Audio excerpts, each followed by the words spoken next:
Nous avions il y a quelques semaines partagé avec Eric une vidéo sur Spotify Connect. Cette fois-ci, nous souhaitions partager avec vous l'abonnement de musique Tidal qui, depuis quelques semaines, a repositionné son abonnement de 19,99 € à 10,99 €, donc un vrai repositionnement prix qui est quasiment divisé par deux. Et en plus, on voulait vous préciser les deux modes de fonctionnement, de commande que l'on a dans l'interface Tidal, c'est-à-dire que Tidal est soit embarqué dans des applications hi-fi, soit, et de plus en plus, on voit apparaître le mode Tidal Connect comme le mode Spotify Connect. Donc on vous dit tout cela après le générique avec Mélanie.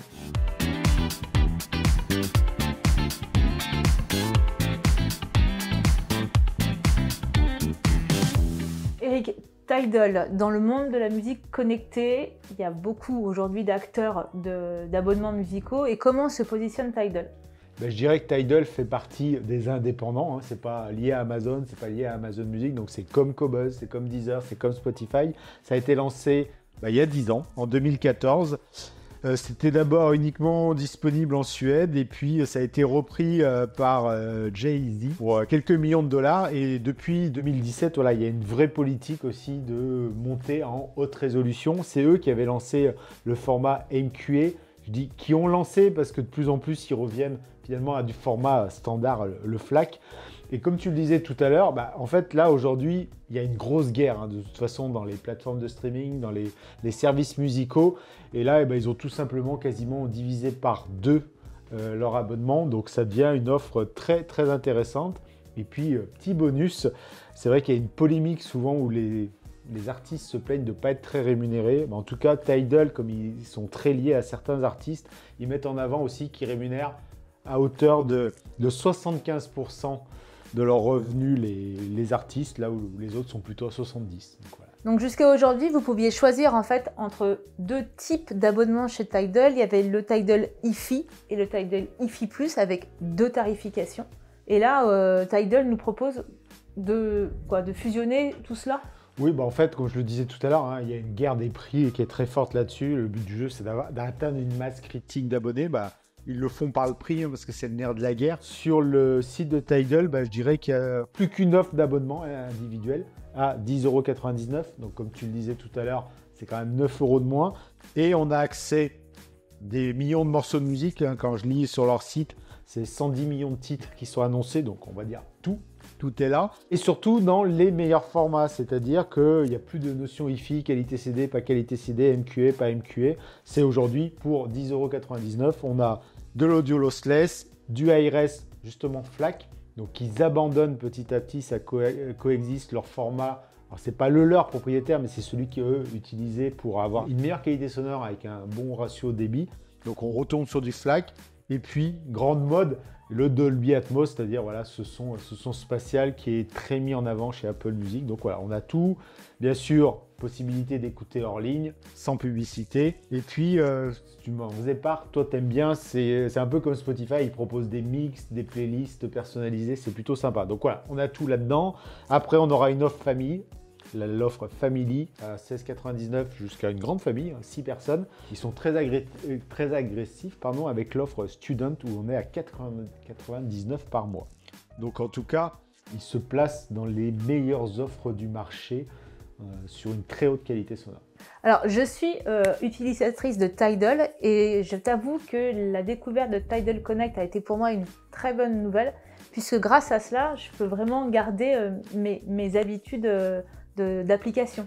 Effectivement, on le voit arriver aussi chez Tidal, comme Spotify l'impose à tout le monde. C'est-à-dire que pour utiliser son abonnement Tidal, ce n'est plus embarqué forcément dans l'application BlueOS, dans l'application Sonos, dans l'application EOS ou chez Kef, mais on a la possibilité de le faire, c'est-à-dire de piloter ses équipements connectés à la maison directement depuis l'application Tidal. Donc là, j'ai lancé ma musique et tout en haut à droite, je vois une petite enceinte, un petit haut-parleur et qui va lister tous les produits qui sont Tidal Connect. C'est-à-dire que j'ai mon Eversolo DMP A8 qui est là, j'ai mes Kef LSX2 qui sont présentes. Donc je vais rediriger le flux musical sur le lecteur réseau. Et point important, c'est pas de l'AirPlay, c'est pas du Chromecast, c'est pas du Bluetooth. C'est-à-dire que c'est vraiment le lecteur réseau embarqué dans le produit hi-fi qui va prendre en charge toute la liste d'écoute, la liste d'attente, et la jouer de manière autonome. Cependant, je pilote, je télécommande mon produit Wi-Fi depuis l'application Tidal. Et c'est vrai, c'est appréciable parce que l'application Tidal, c'est celle qu'on connaît quand on est abonné, c'est celle qu'on utilise dans la voiture. Donc on reste en environnement connu sans avoir les choix imposés par un fabricant de Wi-Fi. Alors Eric, le mode classique Tidal embarqué dans le produit en natif, c'est un mode qui disparaît. Non, pas du tout. Aujourd'hui, on le voit typiquement chez Denon Marantz dans EOS, c'est toujours Tidal classique. Je prends Sonos, KEF ou Bluesound, on a le choix. Soit on utilise l'abonnement Tidal dans les applications des fabricants, je renseigne mon compte, je paramètre aussi la qualité sonore dans l'application KEF, dans l'application web, et j'utilise. Et ces 3 fabricants, Sonos, KEF, Bluesound ou voire un 4e Eversolo, laissent le choix. Je peux faire du Tidal Connect. Quand vous utilisez Tidal en mode Tidal Connect, c'est-à-dire le paramétrage de la qualité musicale que vous souhaitez utiliser, parce que dans l'abonnement, de toute façon, vous avez accès à tout, mais pour X raisons, vous pouvez diminuer ou augmenter selon le débit Internet, le débit 4G, 5G que vous avez. Donc vous allez dans votre application, vous allez dans votre compte, ensuite les 3 petits points, le paramètre, toujours un peu caché ces trucs-là, dans Audio Lecture, et là on voit clairement apparaître donc 2 paramètres. Donc là, quand je suis à la maison et que je fais du Tidal Connect, c'est forcément streaming via le Wi-Fi. Je vous conseille tout simplement de mettre ce qu'ils appellent maintenant le max, qui est identifié jusqu'à 24 bits, 192 kHz. Effectivement, vous avez faible et haute. Donc voilà, je dirais, vous êtes sur vos KEF à la maison, ça serait dommage de diffuser en mode faible, qui n'est pas nommé MP3, mais quand on regarde les paramétrages, c'est faible, 320 kbps, c'est clairement du MP3, donc ce serait dommage. Et puis vous pouvez, comme toutes les applis, choisir en version mobile, si vous ne voulez pas dégommer votre réseau 4G, 5G, là vous pouvez vous faire en haute, c'est-à-dire en qualité CD. Aujourd'hui on a des formats de 120, 150 Go, donc c'est parfait. Donc pensez bien à régler ça, parce que sinon, votre abonnement moins cher, en meilleure qualité, vous n'allez pas en profiter. Alors Eric, pour pouvoir écouter et profiter de notre abonnement Tidal, quels sont pour toi les meilleurs produits ou solutions aujourd'hui qui existent sur le marché? Alors, on vient de le voir, ce nouvel abonnement nous offre la haute qualité, c'est-à-dire du 24 bits jusqu'à 192 kHz. Pourquoi pas de l'Atmos? Donc, je dirais, tant qu'à faire, écoutons pas ça en Bluetooth sur des petites enceintes ou directement plugger notre casque sur le smartphone. Ça serait vraiment dommage. Donc, première solution qui vient souvent à l'esprit, c'est j'ai un smartphone. Je connais par cœur l'application, je n'ai pas à me préoccuper de Tidal Connect ou pas, je vais venir brancher un casque. Donc tout à l'heure, on tournait une vidéo sur le nouveau Mojo 2 de chez Cord, un DAC Nomad. Là, on a une excellente solution, c'est ultra simple. J'ai immédiatement la sortie audio qui va transiter en USB-C en numérique et être convertie. Donc voilà, là, c'est une excellente manière de profiter d'un abonnement Tidal avec des DAC. On a les petits Astel & Cam dont on a fait de nombreuses vidéos sur le HC4, le HB1. Donc là, le gros avantage, c'est aucun paramétrage. Je branche, ça fonctionne immédiatement. Je mets mon casque et là, je profite de Tidal dans la meilleure résolution sonore possible avec un smartphone qui devient un baladeur audiophile.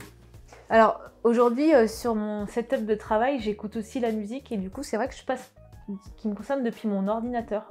Exactement, que ce soit en mode télétravail où on veut s'isoler ou dans les open space, voilà, on a un abonnement Tidal, on va en profiter. Les ordinateurs sont parfaitement dédiés à cela aussi, parce que on utilise l'interface web, l'application Tidal, c'est parfait pour cela. Un petit DAC nomade, ça fonctionne très bien si c'est en mode télétravail, ou en mode nomade travail, je dirais. Et aussi un ordinateur, c'est une excellente source pour venir se brancher sur un système Wi-Fi. Et là, on va s'appuyer sur un DAC comme le Eversolo Z8 ou encore le Mojo 2 qui est très très polyvalent là-dessus. Et puis, très bonne nouvelle, c'est que Audirvana considère que Tidal et Qobuz sont des excellentes plateformes de streaming, donc ils gèrent parfaitement cela. Donc là, on peut vraiment transformer son ordinateur en excellente source musicale avec Tidal, Audirvana, un DAC où je sors en USB et là, je rentre dans mon système Wi-Fi. Alors dans une configuration plus Wi-Fi, c'est vrai qu'on nous sollicite beaucoup sur les lecteurs réseau, les fameux DMP de chez Eversolo ou même le Node. C'est vrai que Tidal a toujours été embarqué depuis quasiment la création de la marque directement dans les produits Wi-Fi. Voilà, effectivement, comme Tidal a toujours eu ce positionnement hi-fi à proposer de la qualité CD, voire haute définition. Il a toujours été très bien considéré par les fabricants. En plus, je pense qu'ils ont une politique commerciale très active pour être présente partout. Donc, c'est là qu'on voit apparaître les deux fameux modes dont on parlait en introduction. Tidal embarqué dans les applications chez Eversolo, chez BlueOS, chez Cambridge, ou encore FiiO par exemple, ou les modes Tidal Connect. Ensuite, là encore une fois, on est sur des très bons lecteurs réseau selon la gamme de prix que vous prenez, de très bons convertisseurs, donc c'est une excellente manière de profiter pleinement de Tidal. Et puis Tidal, c'est aussi sur les Eversolo, là je monte le Z8, mais quand on est sur les DMP, c'est embarqué directement dans l'écran intégré. Ce matin, on tournait encore une vidéo sur le FiiO R9, on a fait une vidéo sur le R7. Là, on est en format où on affiche l'appli Tidal et on en profite pleinement en qualité CD, HD sur des très bons convertisseurs. Et puis bien sûr, là, le gros bonus, c'est que ce sont des produits dédiés à la hi-fi. Donc on ne vient pas monopoliser le smartphone, l'ordinateur qui sont sur leurs usages plus natifs. Alors on a parlé des lecteurs réseau, mais c'est vrai qu'il y a des amplis connectés avec des lecteurs réseau embarqués et là on est dans la même configuration. Exactement, parce que les amplis connectés qu'on utilise, c'est tout simplement du BlueOS qui est présent, du EOS quand je pense à Marantz. Donc là, ce qu'on connaît dans les lecteurs réseau, ça vient s'embarquer dedans. Donc là, l'intérêt, c'est qu'on a du tout intégré, on réduit les câbles, les problématiques de câbles qui sont liées et on bénéficie pleinement de Tidal. Encore une fois, meilleure manière d'utiliser, de profiter de cet abonnement et de cette plateforme-là, car c'est l'ampli qui va tout gérer. Donc, qui dit ampli connecté, lecteur réseau, DAC et la partie amplification hi-fi, bien sûr. Et qu'en est-il des solutions dites un peu tout en un, c'est-à-dire les enceintes connectées, les monoblocs connectés avec Tidal aujourd'hui? C'est exactement pareil. Tidal, c'est vraiment fait partie des grandes plateformes. Donc, comme je le disais, c'est présent de partout. J'ai pas mal cité les produits connectés de chez Kef, que ce soit les entrées de gamme, la Kef LS6 LT jusqu'au LS60 wireless. On a du Tidal embarqué, soit dans l'appli et en Tidal Connect. Donc, on a vraiment le choix de tout. On a des enceintes ultra minimalistes parce que tout est intégré. C'est des enceintes qui embarquent le lecteur réseau, le DAC, l'ampli de puissance ou les amplis de puissance. Et on va piloter tout ça. Par exemple, je pense aux produits de chez PSB, les Alpha EQ, c'est du Tidal Connect. Donc, j'ai rien à apprendre en fait. Une fois qu'elles sont configurées en réseau, j'utilise Tidal comme d'habitude. Je vais dans mon petit haut-parleur dans l'appli Tidal, j'ai du Tidal Connect et je lance mes playlists habituelles, mes musiques favorites, mes découvertes, mes mix, comme tu disais, que tu aimais bien. Mais en fait, on garde vraiment toutes nos habitudes et souvent, ce qui n'est pas proposé dans l'application BlueOS ou EOS en particulier, c'est que tu n'as pas accès à tes smart propositions et seulement le Connect le propose. C'est vrai qu'en plus de garder ses habitudes en termes d'ergonomie, les plateformes de streaming font des vrais efforts de ligne éditoriale pour mettre en avant des collabs avec des artistes, des événements musicaux et tout. Et ça, on ne les trouve que dans leurs applis. Ce n'est pas toujours le cas de retrouver cette rubrique dans les applis des fabricants. Donc c'est tout l'intérêt. C'est ce qui fait que beaucoup de monde aime Spotify Connect. Et là, on retrouve tout cela dans Tidal Connect. Et on n'en a pas parlé, mais ils ont de commun que le Connect parce que Spotify, ça reste de la musique compressée. Et là, Tidal, c'est tout ça, mais en musique qualité CD et haute définition. Concernant les mini-chaînes monoblocs de type Roberts ou Sonoro ou Ruark, Tidal Connect est intégré ou Tidal tout court? Les deux sont très présents et c'est vrai quand on monte en gamme sur ces produits, je pense à la Meisterstück Génération 2, je pense à la Ruark 410, R410 qui est déjà une vidéo présente aussi sur notre chaîne YouTube. Voilà, c'est des produits de très haute qualité, de belles enceintes connectées et là, je dirais Tidal est parfaitement adapté à la qualité de ces produits-là. Donc encore une fois, finalement, quand on veut écouter du Tidal, quelle que soit la pièce, l'usage, en dehors de la maison, dans la maison, il y a une tonne de produits. Voilà, tous les produits connectés aujourd'hui embarquent forcément du Tidal ou du Tidal Connect. Alors concernant Tidal, aujourd'hui Eric, on est dans un effet d'annonce avec ce nouvel abonnement. Et pour toi, quels sont les points importants à retenir? Eh bien, je dirais le prix, parce que c'est quand même le nerf de la guerre. Aujourd'hui, en plus, on a de plus en plus d'abonnements avec nos Netflix et autres abonnements. Donc, c'est vrai que descendre en dessous des 11 € pour de la qualité CD et haute définition, il n'y a rien à dire. Je ne pense pas qu'ils puissent descendre plus bas. Au bout d'un moment, il faut surtout rémunérer les artistes. Donc, ça, c'est une très bonne nouvelle. moi j'apprécie aussi quand une plateforme simplifie et ramène tout à un seul abonnement. Comme ça, la seule chose dont on a à se préoccuper, c'est ce que je vous ai montré tout à l'heure. On fait le réglage dans l'application du fabricant de l'appareil hi-fi ou dans l'application Tidal, et puis c'est terminé une bonne fois pour toutes. Donc Tidal aujourd'hui, c'est une vraie alternative à Qobuz, c'est clair, parce que la qualité sonore, elle est vraiment du même niveau. On peut comparer un morceau de Tidal à un morceau de Qobuz. Pour nous, ça sonne de la même manière, il n'y a plus de débat là-dessus. Alors, je vais tout de suite répondre aux commentaires qui sont arrivés déjà sur l'application. Quand on a parlé de l'application Spotify Connect, on a dit « Vous êtes revendeur français, vous parlez d'une plateforme étrangère ». Ce qu'on souhaite, nous, simplement, c'est vous mettre en avant, ce qui permet de profiter au mieux de la qualité musicale de vos albums, de vos artistes, dans les conditions les plus simples. Et on n'attend qu'une chose, et ben c'est que Qobuz Connect arrive. Voilà, que Qobuz Connect arrive, on en sera ravis, ils seront au même niveau que tout le monde et ils laisseront le choix. Ça sera, voilà, ce qu'il y a de mieux, surtout que Qobuz font des super contenus autour des morceaux de musique, donc ce serait dommage qu'ils n'en profitent pas. Donc en tout cas, voilà, Tidal a baissé le prix, Tidal a mis en avant quelque chose de très simple, donc tant mieux pour tout le monde. Et puis, ce serait dommage si vous êtes sur cette plateforme-là d'en rester aux enceintes Bluetooth et pas de profiter de véritables écoutes hi-fi dans tous les produits qu'on vous a présentés. Merci d'avoir partagé cette vidéo avec nous. Si vous avez des commentaires, si vous avez des partages d'expériences à faire avec nous, n'hésitez pas à nous solliciter directement sur notre chaîne YouTube. Et si vous voulez aussi échanger par téléphone ou par mail sur la boutique d'Eric.com, nous serons ravis de vous répondre à toutes vos questions et toutes vos interrogations. À très bientôt dans les commentaires ou dans le showroom pour écouter du Tidal.